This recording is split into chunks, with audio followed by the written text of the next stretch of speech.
Bonsoir, bien Étienne, c'est encore la sœur Evelyne. Soyez richement bénis dans le nom puissant de notre Seigneur et qui vous accorde la grâce d'être des femmes et des hommes de prière qui soutiennent la fraîche tous les jours. Alors je vous prie que le Seigneur Jésus-Christ vous comble de sa douce présence en cette belle journée du 10 novembre 2021. Aujourd'hui, nous allons parler de l'inceste, de la pédophilie. Il y a beaucoup de personnes qui vivent dans des relations contre nature, des relations qui sont interdites par le Seigneur, mais qui ne savent pas. Il y en a qui savent, mais qui perdus comme dans ces choses, parce que ça leur fait du bien. Bien sûr, ces personnes sont dans l'erreur, parce qu'elles ont été trompées par Satan, par l'ennemi qui a changé la vérité de Dieu en mensonge. Et ceux qui pratiquent ces choses doivent se repentir certainement, s'ils ne verront pas le royaume des cieux. Avant de continuer notre définition, c'est une relation incestueuse. L'inceste est une relation sexuelle entre proches parents. C'est une relation interdite, bien sûr. Et il y a beaucoup de familles qui sont touchées par cela, de près ou de loin. Et les enfants qui ont touché par ces choses, par l'inceste, je veux dire, sont des enfants qui grandissent étant déformés de manière, je veux dire, spirituelle, étant détruits et ont besoin d'être réparés par le Seigneur, par son amour, parce qu'ils ont été volés, leur innocence leur a été volée, et ce n'est pas du tout normal. Mes frères et sœurs en Christ, je nous encourage à renoncer à ces choses. Même si c'est dans nos familles, il faut avoir peur d'en parler et de renoncer à cela. De se repentir, c'est certain. Même si ça s'est produit à de cela 10 ans en arrière, 20 ans, 30 ans, 40 ans, il faut tout de même s'en repentir, parce que ça demeure un péché non confessé. Et j'ai dit dans une de mes vidéos que les péchés non confessés ne seront point pardonnés. Donc, si un péché veut être pardonné, il faut qu'il soit préalable confessé devant le Seigneur. C'est très important. Maintenant, je m'adresse aux parents. Vous qui m'écoutez, qui êtes des parents, vous savez très bien qu'être parent, c'est une grande joie, certes, mais qu'il y avait une grande responsabilité. Et c'est notre devoir, en tant que parents, de veiller sur nos enfants, de les protéger. Il y a beaucoup de parents qui sont frappés par négligence parentale et qui ne veillent pas adéquatement sur leurs enfants. En tant que parents, nous devons veiller à offrir à nos enfants un milieu de vie sécuritaire, dans lequel ils sont en sécurité, ils sont protégés. Beaucoup d'enfants sont vus abusés dans leur propre famille, par leurs propres voisins, par des personnes à qui on faisait confiance. Le parent a le devoir de prier le Seigneur. Bien sûr, de répondre au son Jésus protège l'enfant, mais aussi de s'assurer de l'état d'âme des personnes auxquelles il confie son enfant. Que ça pouvait garder l'enfant, vous pouvez étudier l'enfant, peu importe le cas de figure. C'est très important de veiller à cela. Je peux vous assurer que beaucoup d'enfants sont abusés dans des milieux où on aurait cru qu'ils seraient en sécurité. Ça n'a pas été le cas, malheureusement. Nous devons savoir qu'un jour, on rendra compte à Jésus-Christ de comment on éduque nos enfants. Nous devons savoir que les enfants que Dieu nous a donnés, il nous a prêtés, mais il est le Père de ses enfants. Alors, veillons sur ses enfants Aimons-les, protégeons-les contre tous ces fléaux qui frappent durement cette génération que nous sommes. Les incestes, la pédophilie. Oui, la pédophilie, parlons-en. La pédophilie, c'est une relation amoureuse et sexuelle entre un adulte et un enfant. Beaucoup d'enfants ont été frappés par la pédophilie à l'échelle mondiale. On voit les médias, on en parle. Moi, je vis en Occident et je peux voir tous les procès qui se passent dans le journal, des procès des prêtres catholiques qui sont accusés de pédophilie. Ça fait des années en arrière, 20, 30 ans en arrière. Beaucoup d'enfants ont été abusés par les prêtres.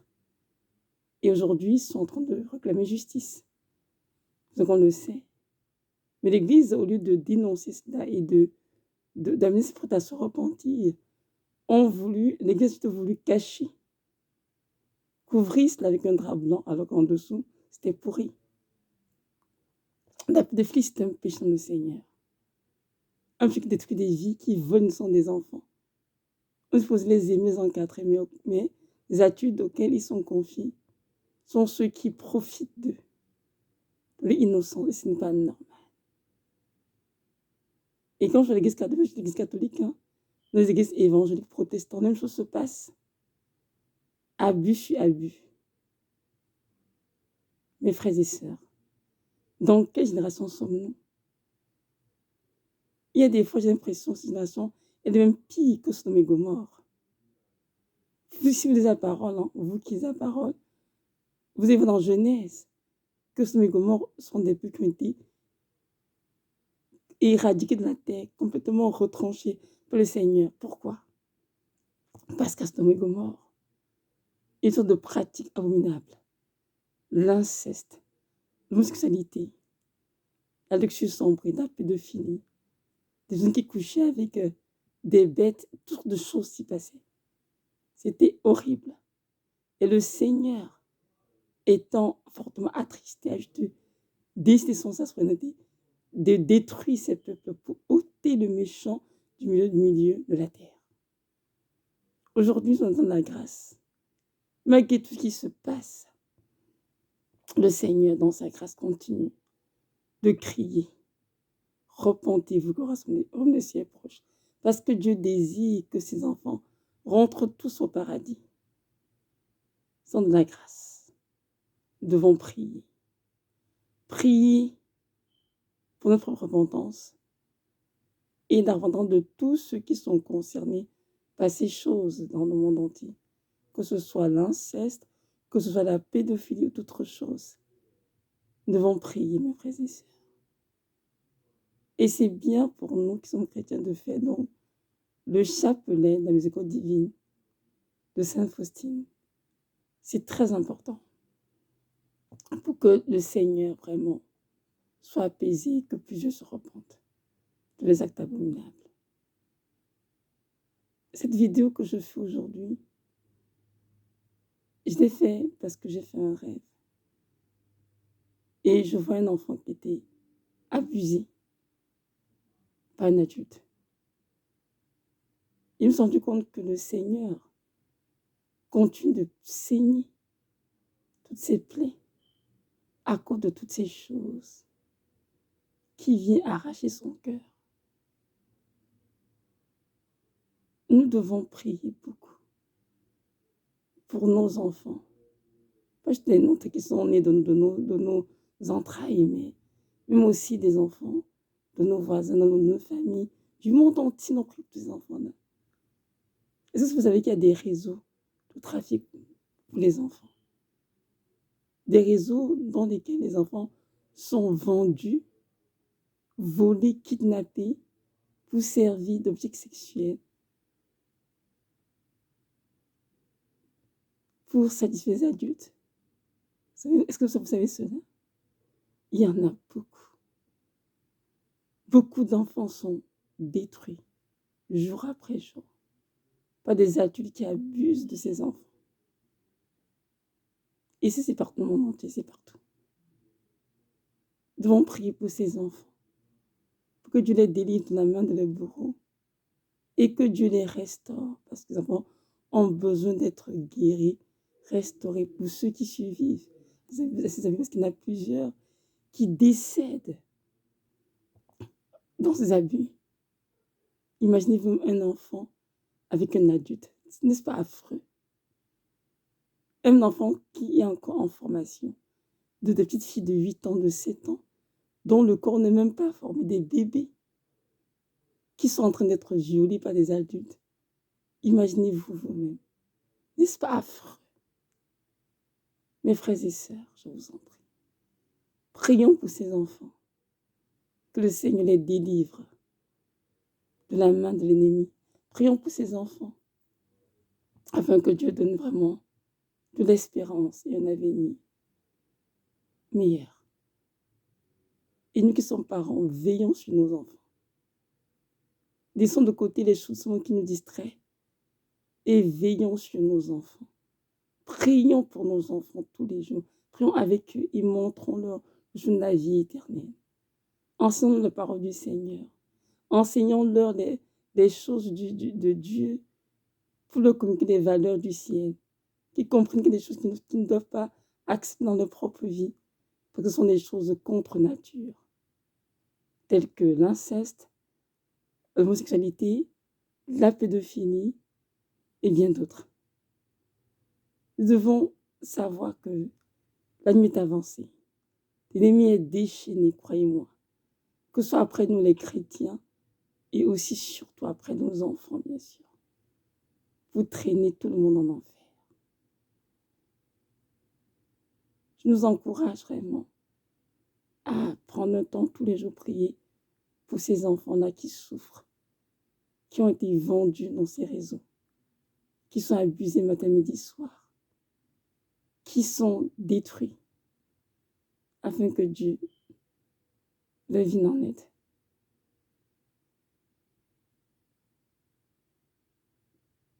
J'aimerais que nous sachions qu'aucune prière n'est vaine dans le monde spirituel. Toutes les prières, Dieu les écoute et les exauce. Parfois, on n'est même pas conscient qu'il a fait, mais il l'a fait quand même. Donc, ne soyons pas paresseux, mais prions pour ces enfants. Et apprenons à prier aussi pour que Dieu nous révèle l'état d'âme des personnes auxquelles on confie nos enfants. Que ce soit pour faire détresse, que ce soit pour, je ne sais pas, les garder, que ce soit pour leur enseigner. Bref, peu importe, il faut prier. Mais quand on les invite, il faut tout demander au Seigneur, est-ce que l'enfant peut y aller? Est-ce que mon enfant peut aller chez telle ou telle invitation? Vous savez, très souvent, lorsqu'on parle d'abus, c'est que chez les enfants, on a l'impression que c'est dans un autre pays que ça se passe. On se dit non, c'est pas chez moi, c'est pas chez nous, c'est dans notre pays. J'aimerais te dire que le sexuel peut prendre de place n'importe où. Parfois, c'est juste dans ta propre maison. Parfois, c'est dans le voisinage. Parfois, c'est juste au coin de la rue à côté. C'est pas si éloigné, hein. Il y a des choses terribles s'y passent. Donc, écoute ce message et fais-moi attention de penser comme cela. Au contraire, prie et fais ce que je te demande, prie pour tes enfants. J'écoutais un jour un prédicateur, Paul Washer. Je lui ai jamais dit ceci. Mes enfants ne vont jamais dans une autre famille sans que je sois là où mon épouse. Lorsque j'écoutais, je trouve ça quand même un peu exagéré, je dirais excessif, c'est quand même. Il dit, je dis bien que mes enfants ne vont jamais dans une autre famille sans que je sois présent, soit moi, soit mon épouse. Parce que très souvent, les enfants sont faits abuser par les adultes à qui on faisait confiance. Je dis, mais c'est tellement vrai ce qu'il dit du recul. Très souvent, on fait confiance aux gens aveuglement. On dit, oh, mais non, tel est chrétien, oh, tel fait ci, tel fait ça. Mais au fond, on connaît de l'état d'âme. Donc, moi, j'ai appris personnellement à prier avant que mes enfants aillent chez qui que ce soit. Ils sont invités des anniversaires, je ne connais pas forcément. Je dis, Seigneur, je ne les connais pas, mais tu les connais. Est-ce que mon enfant va aller chez tel anniversaire, chez telle personne? Est-ce que c'est un endroit sécuritaire pour l'enfant? Quand Dieu me dit oui, je laisse l'enfant aller. Si Dieu me dit non, ou que je n'ai pas de paix, l'enfant n'ira pas à l'anniversaire de cette famille-là, tout simplement. Je ne sais pas qui sont ces personnes. Je ne connais l'état d'âme. Donc, mes frères et sœurs, soyons vigilants et veillons sur nos enfants. Sinon, l'ennemi va nous les arracher et les détruire. Nous sommes des parents qui avons Christ. Et Jésus-Christ est notre rocher protecteur de tous les âges. Nous devons prier, certes, mais aussi mettre en place des actions précises pour les garder en sécurité. C'est très important. Donc voilà, retenons que l'inceste, la pédophilie sont des relations condamnées par le Seigneur. Et comment dirais-je, et nous devons y renoncer totalement et vivre dans la vérité. Je vous lis un petit passage dans Lévitique 18, sur la Bible. Lévitique 18 nous parle beaucoup de ces pratiques que Dieu condamne. Donc, il dit verset 1 de Lévitique 18.